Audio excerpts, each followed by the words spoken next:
Glória a Deus, está todo mundo bem posicionado aí, tudo certinho? Amém. Glória a Deus. Obrigado pela presença de todos aqui. Hoje à noite queremos ter um tempo aqui de ministração na Escola de Homens. Eu creio que é algo que vai ser muito importante para a tua vida espiritual. Se eu fosse dar o nome, aquilo que vai ser ministrado, eu daria o seguinte nome: o perigo do carisma sem o caráter. Pessoas que enfatizam muito carisma e tem pouco caráter. E a gente vai meditar um pouco aqui em Juízes. Tem 4 capítulos aqui que eu quero encorajar vocês a estudarem aí. Tem um tempo de devocional. Juízes, capítulo 13, 14, 15 e 16. A gente vai tocar em muitos pontos aqui nesses 4 capítulos. Na verdade, aquilo que eu vou compartilhar é uma mensagem que peguei uns 7 anos atrás, um congresso lá do HP Reconciliação, e alguns aqui, inclusive, estavam lá. Era uma reunião de separação ministerial, e a gente pegou alguns princípios da vida de Sansão. E esse ensino a gente deixou gravado no YouTube, né? Muitas pessoas têm assistido, e eu senti fortemente da gente trabalhar um pouquinho em cima disso. E os amados aqui, nos próximos dias, gastarem aí um tempo em cima aí desses capítulos. Eu creio que o Espírito Santo vai ministrar muito o teu coração. Bom, falando um pouquinho de Sansão, você sabe que ele veio por um milagre de Deus, né? Porque ele veio como fruto de uma quebra de uma grande esterilidade. Esse próprio nome, Sansão, ele tem um significado muito importante. Significa aquele que brilha, aquele que resplandece. Então, só no nome ele já carrega ali um direcionamento profético muito forte, porque Deus estabeleceu um propósito muito firme com ele. E nós vamos ler algumas passagens aqui. A primeira, em Juízes, capítulo 3, versículo 3 até o 5, onde nos dá aqui, de maneira bem clara, uma visão de como foi o nascimento dele. Diz aqui, versículo 3, vamos até o versículo 5. Mas o anjo do Senhor apareceu à mulher e lhe disse: Eis que és estéril, e nunca deste à luz, porém conceberás e terás um filho. Agora, pois, toma cuidado, e não bebas vinho nem bebida forte, e não comas coisa impura, porque tu conceberás e terás um filho, sobre cuja cabeça não passará navalha. Porquanto o menino será nazireu de Deus, desde o ventre de sua mãe, e ele começará a livrar Israel das mãos dos filisteus.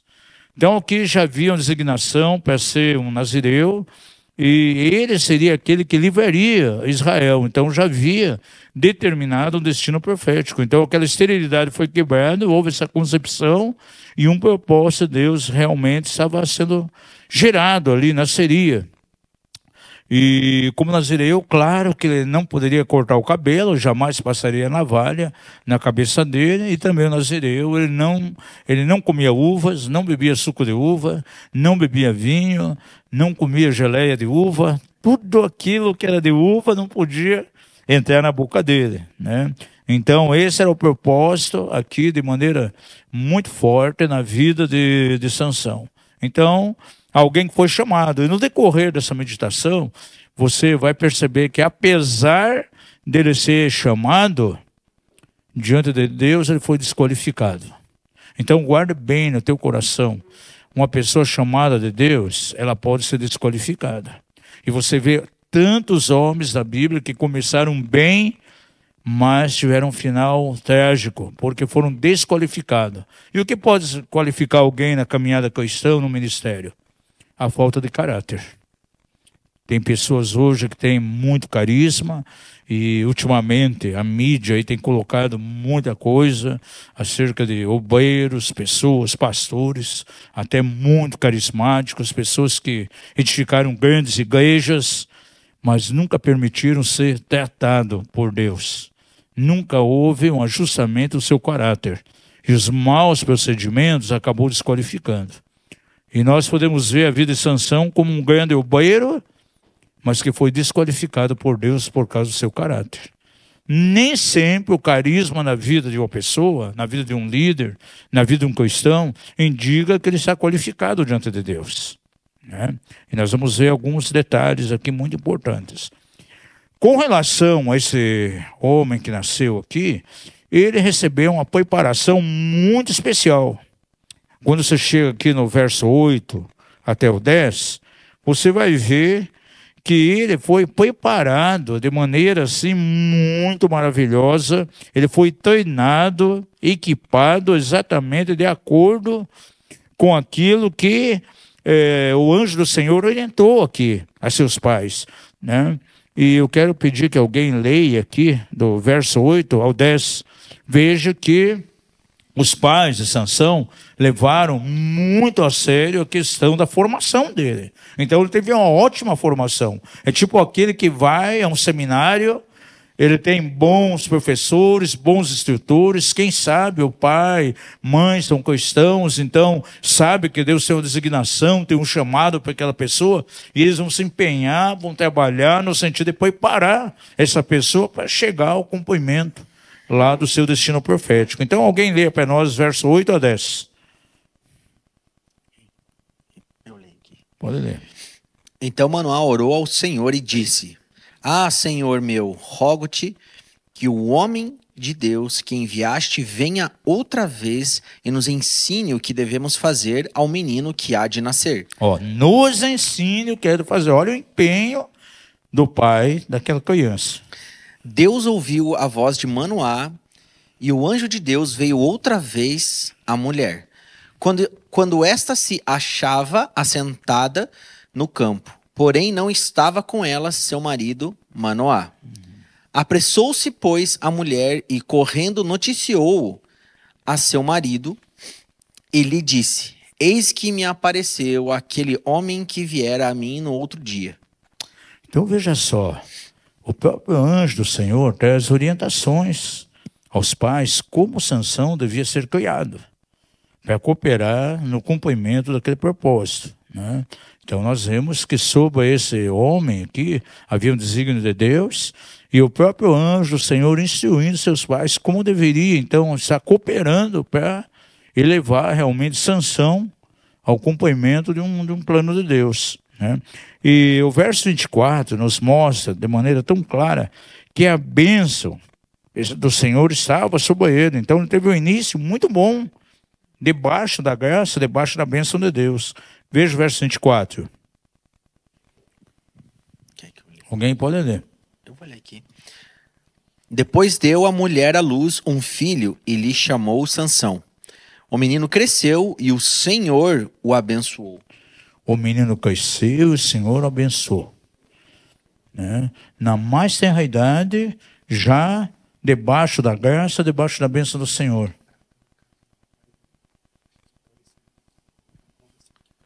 Alguém tem um Honda Civic prata aqui? Cinza? Não, né? Não tem Honda Civic aqui cinza. Não é da igreja. Só será que tem alguém? Consegue dar uma olhadinha lá, pastora Milton? Ver se... Eu acho que não é, tá? Mas consegue ver com alguém lá que tá lá embaixo? Não, mas quem tem embaixo? Não tem ninguém? Então não é nosso aqui. Na verdade, quem tem Honda Civic, acho que é o City, é o Brian, né? E até o Honda Civic não tá aqui, então. Não, isso tá a Rocio, a pastora Nilce, a Silvana e a Baiana. Então não é nosso. Então veja, a bênção do Senhor sobre ele, né? A bênção de Deus estava sobre ele. Por quê? Havia um desígnio, ele foi separado para ser um nazireu de Deus. E o Senhor instruiu aos seus pais de como estar conduzindo ele, né? E a Bíblia fala aqui, depois no verso 25, que ele experimentou de maneira muito tangível, de maneira muito prática, a bênção de Deus. Diz aqui, ó. E o Espírito do Senhor começou a incitá-lo em Manaé-Dan, entre Zorá e Estaol. Até aqui, tudo bem. Deus trabalhando de uma maneira tão forte. E você vai perceber no capítulo 14, verso 6, que o Senhor começa a operar de maneira tão tremenda e começa a entrar num tempo ali de milagres. Deus começa a fazer algo através dele. Pode ler os 6 aí. Então o Espírito do Senhor de tal maneira se apossou dele, que ele o rasgou como quem rasga um cabrito, sem nada ter na mão. Todavia, nem a seu pai, nem a sua mãe deu a saber o que fizera. Despedaçou o leão, como se despedaça um cabrito, né? Sim. E você vê milagres, sinais aqui maravilhosos. Então, alguém que nasceu para brilhar, nasceu para resplandecer, que começou muito bem, mas não chegou ao cumprimento do que Deus tinha para ele. Quantos aqui sabem com quantos anos Sansão morreu? Ele morreu muito jovem. Morreu com 20 anos. Sem alcançar o cumprimento pleno do propósito de Deus. Né? Porque quando você estuda os próximos capítulos, você vai ver que ao invés de ele subindo de nível, subindo de degraus, na verdade ele foi descendo, foi decaindo, foi declinando cada vez mais, foi descendendo. Né? E isso aqui foi muito terrível. E por que aconteceu isso? Ele tinha carisma, tinha poder, Deus operava milagres, no entanto, ele não tinha caráter. E nós vamos ver aqui que, na verdade, ele viveu em 7 lugares durante a vida dele, durante esses 20 anos. Em 7 lugares. Em cada lugar que ele foi viver, ele perdeu um valor, que é ligado ao caráter. 7 coisas que ele perdeu. Agora é interessante que a Bíblia diz que ele tinha 7 tranças também, né? Eu gosto muito de ver a questão de numerologia na Bíblia, porque ela indica muita coisa profética em nossa direção. E o número 7 é um número de perfeição e também um número de plenitude. Quando você estuda, por exemplo, acerca do 7 na Bíblia, você vai ver muita experiência aqui que indica para a plenitude. Isaías 11 diz que sobre Jesus estava o quê? Os 7 Filhos de Deus. Né? Deus fala com Josué para tomar Jericó, para dar 7 voltas, uma volta cada dia, para derrubar os muros. E no 7º dia, 7 voltas. Né? Naamã recebeu um milagre de Deus quando ele completou o 7º mergulho. Né? O Senhor estabeleceu o sábado, que é o 7º dia, como dia do descanso. O Senhor criou o mundo em 7 dias, mas descansou quando? No 7º. Quando você estuda as festas de Israel, uma das principais festas era a festa dos tabernáculos. E era a festa do quê? A festa do 7º mês. Né? Então você vê de maneira bem clara que o número 7 é um número que indica a plenitude. As lâmpadas lá do tabernáculo é o número 7, com 7 canudos. Está lá em Zacarias 4:2. Apocalipse 16:11 fala as 7 taças que estão nas mãos de Deus. Apocalipse 16 fala sobre 7 anjos. Na Ásia tinha 7 igrejas. Elias envia seu moço quantas vezes para ver a nuvem lá? 7 vezes. Quando o altar de Baal foi destruído por Gedeão, o Senhor disse, agora você pega aquele segundo boi, o boi de 7 anos. 7 anos de fartura lá no Egito.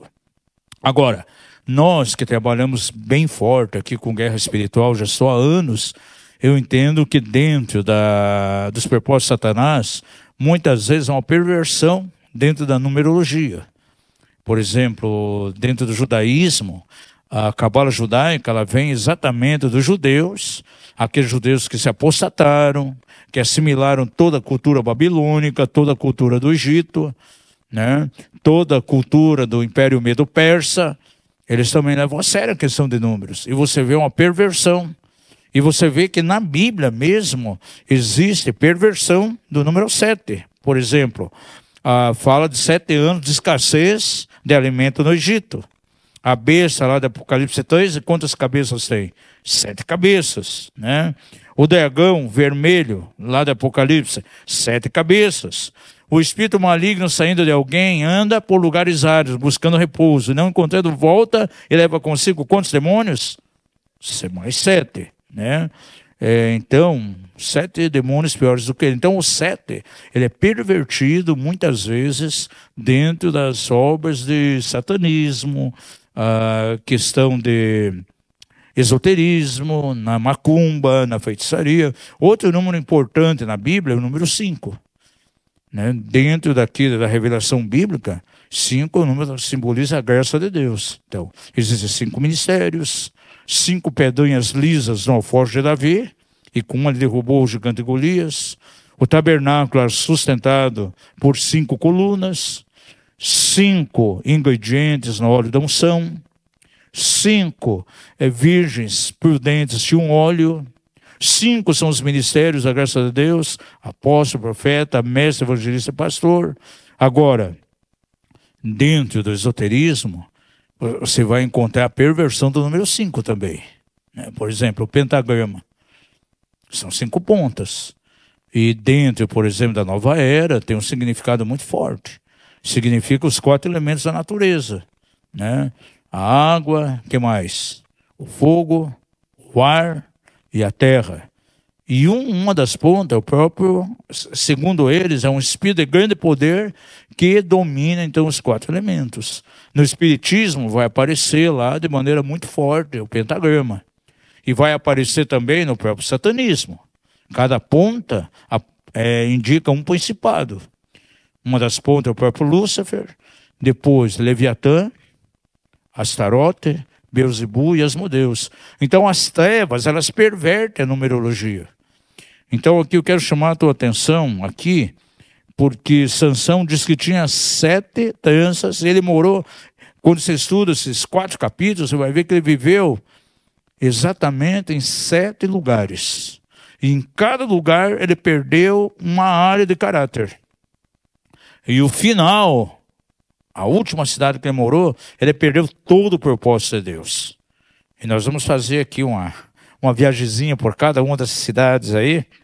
Então é importante que a gente leia cada uma dessas passagens que eu vou indicar aqui, para você ter uma noção. Depois que Deus começou a fazer milagres, usar ele, o primeiro lugar que ele foi morar foi num lugar chamado Timate. Vamos ver aqui capítulo 14, verso 5. Vou pedir para o Eduardo ler aqui. Juízes 14, 5.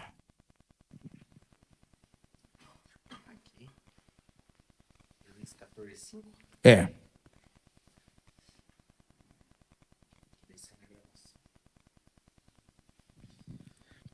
Desceu, pois, com seu pai e sua mãe a Timná.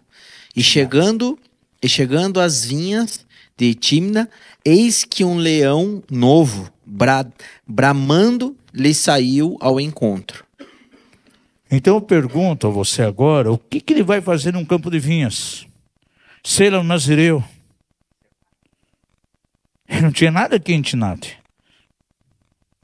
E quando ele desce lá com seus pais, diz que apareceu um leão. E esse leão atacou seus pais? Atacou quem? Atacou ele.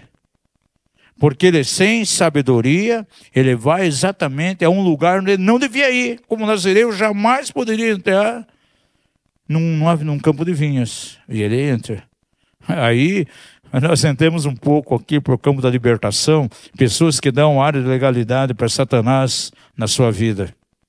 Você percebe aqui, de maneira tão clara, ele dando uma área de legalidade na sua própria vida. Então, o leão não atacou seus pais. Atacou quem? Exatamente ele, porque estava na ilegalidade. Então, primeira coisa que ele começa a perder sua própria sabedoria, porque ele age como um nécio. Jamais poderia entrar ali. Então, Timate começa o seu processo de declínio. E você vai ver que daqui para frente, em vez de ele subir de degraus, ele vai baixando cada vez mais, até chegar lá no final e perder todo o propósito de Deus. Aí no verso 19, você vai ver que depois ele saiu daqui de Timnate e foi para outro lugar, que era uma das principais cidades lá dos filisteus. Veja aí o verso 19. Então o Espírito do Senhor, de tal maneira, se apossou dele, que desceu aos Asquelonitas, matou deles 30 homens, despojou-os e as suas vestes festivais deu aos que declararam o enigma. Porém, acendeu-se a sua ira e ele subiu à casa de seu pai. Olha só, então ele desce agora, ele sai de Timnate e vai lá para Asquelon. Asquelon era uma das principais cidades dos filisteus. Haviam 5 cidades principais dos filisteus que eram verdadeiramente inimigos do povo do Senhor. E ele vai para essa cidade. Ali acontece algo muito terrível. Diz aqui que ele ficou ardendo em ira, porque ele se casa ali em Asquelon e de repente, bem na época da lua de mel, se você ler o capítulo todo, de repente a mulher dele foi dada para uma outra pessoa. Se você ler o capítulo todo, você vai ver de maneira bem clara. Ele perde, então, a inteligência. E aqui no verso 7, você percebe aqui, no próximo capítulo, no 15, no verso 7, ele já estava ardendo de ira por causa disso que aconteceu. Né? Primeiramente ele perde lá em Timnate a sua sabedoria, aqui ele perde a sua inteligência e de repente acontece de que a mulher com a qual ele casou não pôde desposar com ela, foi desposada por outro. E isso trouxe muita ira a ele. Veja aí no verso 7, foi tão forte a ira no capítulo 15 que ele queria se vingar então daquela pessoa. Disse-lhe Sansão: se assim procedeis, não desistirei enquanto não me vingar. Ó, a minha tradução diz assim: e disse-lhe Sansão, é assim que fazeis? Pois só cessarei quando me houver vingado de vós. Então ele estava aqui explodindo em ira. Você vê que aquele carisma que ele tinha, os poderes que se manifestavam, a bênção, de repente começa a ir embora. Ele quebra um princípio, desobedece, vai lá para o campo de vinhos. Agora, ele vai para esse lugar, aí se casa, acontece algo ali, a esposa vai e é desposada por outro, bem na noite de lua de mel, ele se enche de ira, quer se vingar, aí ele sai dali, nesse estado, e vai para um outro lugar chamado Etã. Veja no verso 8 aí desse capítulo. E feriu-os com grande carnificina, e desceu e habitou na fenda da rocha de Etã. Então, ele todos desbaratou, infligindo-lhes grande mortandade. Então desceu e habitou na tenda do penhasco de Etã. Por que ele desbaratou aqui e houve grande mortandade? Ele estava ali destilando a sua raiva, destilando a sua ira. E agora ele entra numa guerra contra aquele povo, mata muito, ele desce e vai habitar num outro lugar em Etã. Agora, essa palavra Etã, no hebraico, significa lugar das aves presas, ou seja, é um lugar de aprisionamento. E se você ler aqui os próximos versículos, ele foi e habitou dentro de uma cova. E estava ali, preso agora, totalmente nessa cova, e ali ele fica totalmente deprimido nesse lugar. Vamos ver aqui no verso 9 até o 12, você vai ver que ele ainda estava com seu coração cheio de ira, cheio de vingança, um sentimento completamente vingativo. Eu vou ler na minha tradução aqui, diz assim: então os filisteus subiram e acamparam-se em Judá, e estenderam-se por Leí, e perguntou-lhes os homens de Judá: por que subiste contra nós? E eles responderam: subimos para amarrar Sansão, para lhes fazer como ele nos fez. Então 3.000 homens de Judá desceram até a fenda do penhasco de Etã, e disseram a Sansão: Não sabias tu que os filisteus dominam sobre nós? Por que, pois, nos fizeste isso? E ele lhes disse: assim como eles me fizeram a mim, eu lhes fiz a eles. E tornaram-lhe eles: descemos para amarrar-te, a fim de entregar nas mãos dos filisteus. E disse-lhe Sansão: jurai-me que vós mesmos não me acometereis. Então veja só, ele foi perdendo. Aqui, por exemplo, em Asquelon, ele perde a sua inteligência, e aqui ele perde totalmente o conselho. Na verdade, ele nunca buscou conselho, né? E aqui agora ele está deprimido, preso. Ao invés de ele subir de degraus, né, de uma revelação maior, ele foi descendo cada vez mais. E assim são as pessoas que não têm caráter, gente. Ela vai descendendo cada vez mais. E vai chegar uma hora que a bomba vai explodir. A gente vê alguns obreiros aqui no Brasil que está acontecendo algumas coisas. Eu vejo assim, de maneira tão clara, Deus dá um tempo para as pessoas se arrepender, Deus dá um tempo para as pessoas consertar, mas não toma uma postura de consertar. Muitas vezes coloca o carisma acima do caráter. Tem pessoas, não, mas eu já vi, por exemplo, testemunho de pessoas, de repente, trabalhando na área de cura divina, de repente termina um culto e vai lá, se embebeda, vai lá para jogatina, esse tipo de coisa. Não, mas o Espírito Santo está operando. Não, faz essas coisas, mas continua curando pessoas, né? Continua tocando a vida das pessoas. Gente, o Espírito Santo derramado sobre toda a carne, mas não é sobre toda a carne que vai permanecer. Um dia o Espírito Santo vai embora e algumas coisas podem acontecer. Que nem os sacerdotes, quando você estuda lá em Ezequiel, no começo eles começaram muito bem, ministrando debaixo da nuvem da glória, e a Bíblia diz que a nuvem ela foi se retirando pouco a pouco. E eles nem perceberam, de repente eles ministravam na força da carne, porém a glória do Senhor já tinha ido embora há tempo. E você vê que Sansão vai praticando uma série de coisas, perde lá a sua sabedoria, deixa de ser uma pessoa inteligente, agora já não busca conselho com ninguém, ele está completamente irado, e o próximo lugar que ele foi morar foi em Etã. E aqui aparece ele completamente aprisionado. Aí, ele foi para um quarto lugar, uma quarta cidade. Está lá no verso 19, um lugar chamado En-Core. Pode ler aí, pastor Eduardo. Então o Senhor fendeu a cavidade que estava em Leí, e dela saiu água.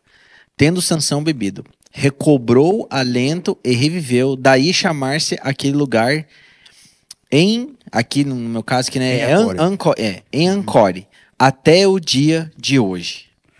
Lá na cidade de Leí. Isso. Então, veja bem, ele estava ficando sem forças, enfraquecido.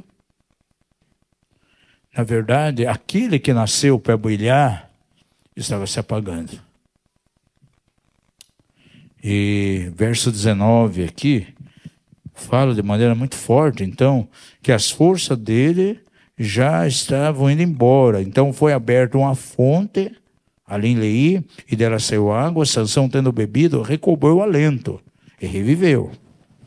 Porque a fonte ficou sendo chamada En-Core, a qual está em Leí até o dia de hoje. Veja que aquilo já estava manifestando no físico dele. Já estava num processo de burnout ali muito forte, já estava ansioso, já estava cansado. E quantos hoje, de repente, vão caminhando numa espiral decadente? Vai perdendo o conselho, não busca conselho com ninguém. Ele perde a sua sabedoria, a sua inteligência espiritual, e agora se encontra totalmente sem forças. Quem sabe não tem força para orar, não tem força para buscar, né? Esse quarto degrau abaixo aqui estava muito forte na vida dele. E eu vejo, amados, que na vida cristã, quem sabe o processo de ansiedade, o cansaço, o esgotamento, de repente na vida de alguns pode ser até um semáforo, né? Uma luz amarela está brilhando aí, opa, Alguma coisa está acontecendo. É bom avaliar a vida espiritual, como está ocorrendo as coisas, dar uma olhada aí na caminhada, como está sendo. De repente, o cansaço, as forças foram embora.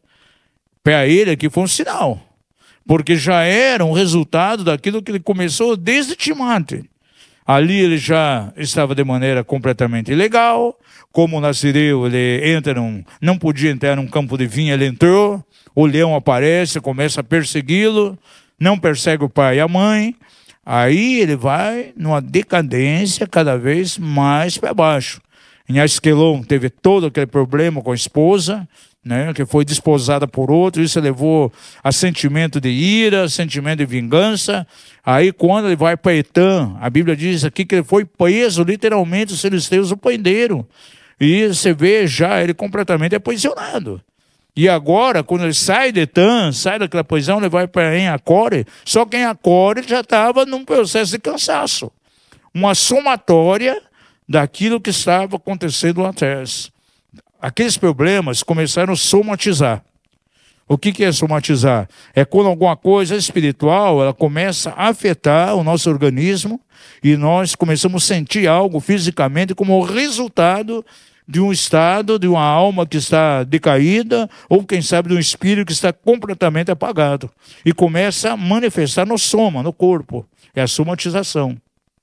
Isso aconteceu com Davi, lá no Salmo 32. Ele diz lá, os meus ossos envelheceram pelo meu rumor durante o dia todo. Aí ele fala, o meu humor se tornou em sequidão de estio.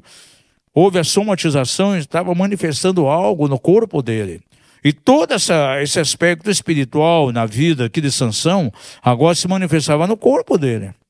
Aqui em Enhacore, ele já estava num processo terrível fisicamente. Na verdade, perdeu a sua força, perdeu a sua fortaleza. Agora, ele não parou, ao invés de se tocar, opa, eu estou em um processo de degradação. Em vez de eu subir de nível, eu estou baixando cada vez mais. E ele não se toca. E infelizmente tem pessoas até que estão na liderança, estão no ministério, na caminhada cristã, de repente começa a acontecer algumas coisas, e aquilo que está acontecendo para ele é um sinal. Quem sabe é uma chamada de Deus aí para ele reavaliar como está caminhando os procedimentos, de quanta gente não para. E lá na frente vem os estouros, como houve na vida de Sansão. Depois ele sai desse lugar e ele vai para outra cidade muito importante dos filisteus, a cidade de Gaza.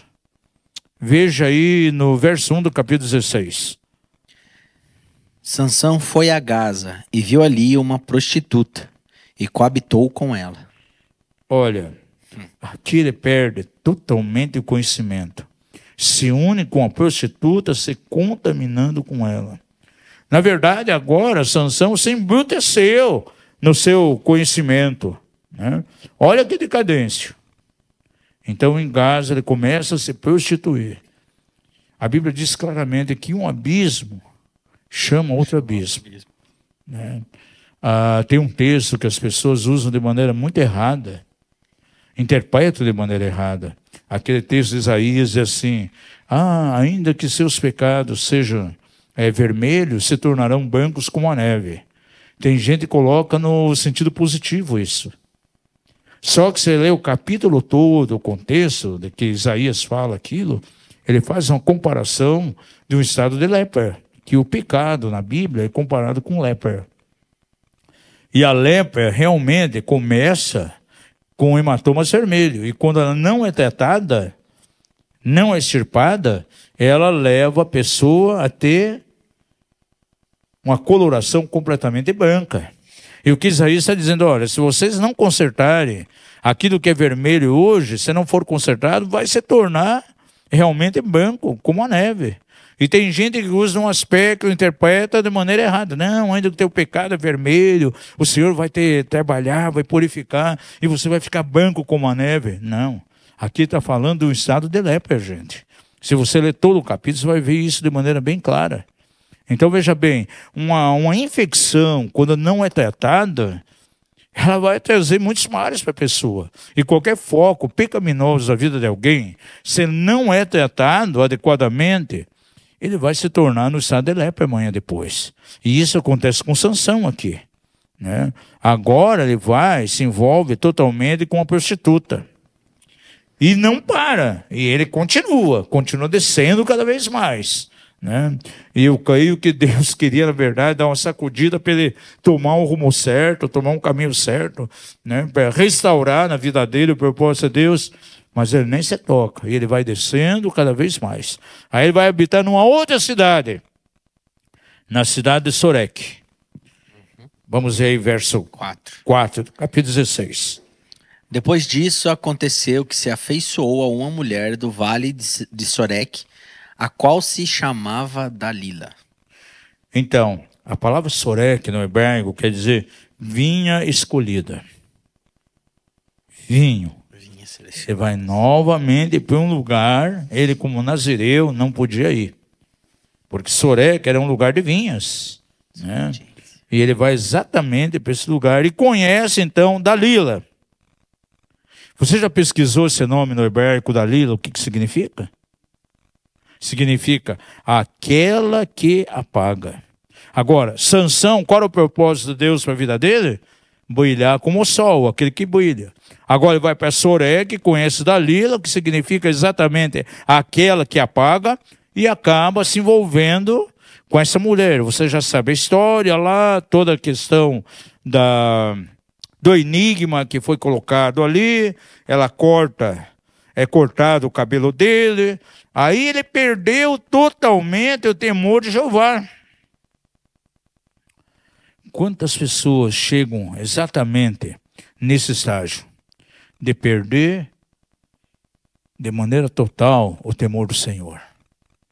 Nós somos abismados quando vemos alguns líderes que vão caindo nessa espiral decadente e lá na frente o que ele perde totalmente é o temor de Deus. Talvez, não sei quantos conhecem aqui a história do avivamento na Argentina. O que aconteceu ali na Argentina, gente, através de um homem chamado Tommy Hicks, foi um dos maiores avivamentos que pôde haver aqui na América do Sul. Esse homem temia Deus. Esse homem, ele vai dos Estados Unidos para a Argentina, recebe uma direção para começar campanhas de evangelismo. Ele entra em oração, intercessão, guerreia contra poderes ali. E Deus começa a usar ele de maneira tremenda. Os estádios ali onde ele pregava, dentro da Argentina, no dia seguinte, vinham os carros da prefeitura para carregar as muletas que ficavam ali. Cadeiras de roda eram doadas. A Isabelita Perón tinha uma enfermidade terrível que levaria à morte. Ela foi curada através da oração desse homem. Então sacudiu a Argentina, foi algo tremendo. Mas lá na frente começou a acontecer algumas coisas. E onde ele foi, como Sansão, perdendo diversas coisas. O final desse homem, sabe onde que foi?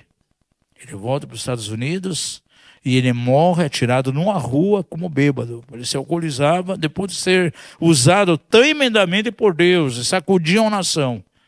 Tem um final completamente trágico, se torna um alcoólatra, um mendigo de rua nos Estados Unidos e morreu nessa condição. Então o carisma na vida de alguém muitas vezes pode ir embora se ele é uma pessoa desqualificada, se não tem caráter. Quando você estuda, por exemplo, lá em 1 Coríntios 12, você vê as 9 manifestações do Espírito. Mas você vai lá para Gálatas, você vai ver também, de maneira tão clara, as 9 facetas do fruto do Espírito em alguém. Então não adianta ter todos os dons e não ter a manifestação do caráter. Por exemplo, deixa eu citar aqui um segmento muito conhecido. Deus é amor. Né? Davi Miranda fazia sinais, cruzadas. Quantas pessoas se converteram, tiveram curas? Mas o final foi trágico. E agora tem vindo à tona quantas coisas que aconteciam. Eu estou com material que foi mandado para mim pela Cindy Jacobs, a reunião que os anciões proféticos tiveram lá nos Estados Unidos acerca do fundador do IHOP, o Mark Bickle. Alguém que escreveu muito sobre oração, que, né, incentivou muita gente ao redor do mundo, mas falhas de caráter, dizem desde a juventude dele que nunca foi tratado. A questão dos abusos na área sexual já vinha desde os 19 anos, gente. E aquilo foi passando os anos, foi jogado por silêncio. Tem uma hora que isso aí vai explodir. Talvez quantas oportunidades ele teve de chegar diante de Deus, consertar, confessar, porque quando isso não é trazido à luz, acaba sendo descoberto amanhã depois, né? Então, quantas pessoas começaram como Sansão, e aí acontece alguma coisa, e aquele abismo chama outro, e aí a pessoa, não, eu posso continuar, as coisas estão acontecendo, pessoa aqui é curada, né? O Espírito Santo está movendo, mas fica assustado quando você pega lá em Salmos, quando diz que o Senhor concedeu dons até os rebeldes. E os dons de Deus são sem arrependimento. Então, o camarada, já vi questão de pessoa evangelizar, fazer sinais, e depois vai, enche a cara, um cachaceiro. Terrível isso, gente. E com a vida aqui de Sansão, a gente apanha de muita coisa. Aqui ele perde o temor de Deus, temor de Jeová. E aí é cortado o cabelo dele. E a última cidade que ele vai morar aí foi trágica. Ele sai aqui desse lugar e vai morar em Zorá, entre Zorá e Estaol. Pode ler aí, verso 31. Então seus irmãos desceram e toda a casa de seu pai. Tomaram-no, subiram com ele e o sepultaram entre Zorá e Estaol, no sepulcro de Manoá, seu pai. Julgou ele a Israel 20 anos. 20 anos. 20 anos somente, gente. Foi uma morte muito prematura. Ele morreu antes do tempo. E, na verdade, que tipo de morte foi a dele? Em outras palavras, cometeu suicídio. Ele suicidou no final. Vai lá no templo, pega as duas colunas e ele busca a própria morte dele, né? Gente, o que me chama a atenção aqui, quando diz assim, ó. Então desceram os seus irmãos e toda a casa de seu pai, e tomando o levaram e o sepultaram entre Zorá e Estaol, no sepulcro de Manoá, seu pai. Nem sepulcro ele tinha. Por que não tinha sepulcro? Morreu antes do tempo, gente. 20 anos não é a época para alguém pensar no sepulcro. Ele tinha muita lenha para queimar ainda por causa da idade. Mas perdeu todo o propósito de Deus, aquele perdeu o senso do propósito de Deus e acaba indo à morte antes de cumprir o que Deus queria. Aquele que nasceu para brilhar, agora tem esse tipo de morte. Morreu fisicamente, mas morreu todo um propósito de Deus na vida dele. Agora, quem foi o culpado? Sabe que Deus tirou da vida dele? Aquele poder, aqueles milagres que ele fazia? Não. Tanto é que ainda que suicidou, ele matou mais gente na morte do que em vida. Por quê? Os dons de Deus, a vida de alguém, são sem arrependimento. Não tem arrependimento, são dons sem arrependimento. Mas a pessoa pode fazer com que isso venha a cessar devido à questão do seu caráter. Então aqui está a figura de alguém que teve muito carisma, muito poder, mas não teve caráter. E foi um final terrível. Aqui foi o 7º e último lugar. Né? O homem de 7 tranças, que morou em sete lugares, o último lugar aqui, entre Zorá e Estaol, foi o final. Né? Então, eu creio que cada estação dessa nos leva a uma reflexão para saber em que estágio nós estamos, em que degrau nós estamos. Será que nós estamos subindo ou estamos descendo? Não adianta as pessoas querem medir força com Deus. Deus conhece muito bem a nossa caminhada, os nossos procedimentos, né? Na verdade, uma das coisas que nós estamos fazendo muito aqui na casa, né? Começamos na última reunião de homens falando acerca de ser útil dentro da obra de Deus. Quando você vê os aspectos da vida cristã, do ministério, você vê claramente que tudo aquilo que a gente recebe de Deus, aquilo que recebemos para fazer, não é para nosso benefício, é sempre visando o outro. Eu tenho meditado muito sobre a questão da adoração. A maioria do pessoal que ministra adoração hoje, eles estão puxando o enfoque para si mesmo, para ele estar em evidência, né, para ele ficar rico, para ele ganhar dinheiro, para se tornar alguém. Mas o foco da adoração, na verdade, a adoração nos aproxima de Deus. Essa adoração, ela tem que nos transformar, para nos conformar à semelhança de Jesus. E essa transformação vai atingir a vida das pessoas. Eu preciso refletir Jesus na direção das pessoas, né? O nosso amor ao Senhor, eu adoro o Senhor, eu amo tanto a Deus, mas se não refletir na direção de outras, nós perdemos totalmente o propósito de Deus. Você lembra os últimos capítulos de João? Depois da ressurreição de Jesus, ele vai a Pedro, durante 3 vezes pergunta: Pedro, tu me amas? O que Jesus estava querendo trazer? Pedro para uma adoração a ele. Senhor, sabe que te amo. O que o Senhor fala em seguida? Apacenta minhas ovelhas. Aquilo que é na horizontal tem que refletir vertical. Eu sou um adorador. Tá, mas quantas pessoas estão sendo levadas a ser adoradoras através desse adorador? Em quantas pessoas a adoração dele, a Deus Pai, está refletindo? Quantas pessoas estão sendo atingidas pela graça que vem por essa adoração? Eu amo tanto o Senhor. Mas na direção de quantas pessoas esse amor está sendo ministrado? Então isso aí é muito importante. A gente tem que avaliar o nosso serviço para Deus. Aquilo que nós fazemos na vida cristã sempre vai ter que ter um alvo. Agora veja, Deus tinha um propósito assim muito grande aqui com Sansão. Ele nasceu para brilhar. Esse era o propósito. Ele veio com um milagre. O Senhor quebrou a esterilidade lá da sua mãe. Ele veio como um milagre. Deus ali, através daquele anjo, deu tudo ali, a bagagem para os pais, conduzir ele. Ele começa a fazer milagres poderosos ali. Diz que o Filho do Senhor se apoderou dele. No entanto, falhas terríveis de caráter, que levaram Sansão a um processo de degradação, um processo de perda. Gente, e nós temos que terminar como nós começamos. Começamos bem, vamos terminar bem. Não adianta você começar bem e terminar mal. Porque para Deus não é o começo das coisas que conta, mas sim como elas vão terminar. Sansão começou bem, terminou muito mal. Aí você vê outras pessoas aqui na Bíblia que começaram muito bem. Uzias começou bem, terminou mal. Joás teve um bom começo, teve um final ruim, um final negativo. Então quero deixar isso aqui, a gente pode ter um tempinho para a gente conversar sobre isso. Eu creio que seria muito importante, como nós sempre fazemos nas outras vezes aqui, né?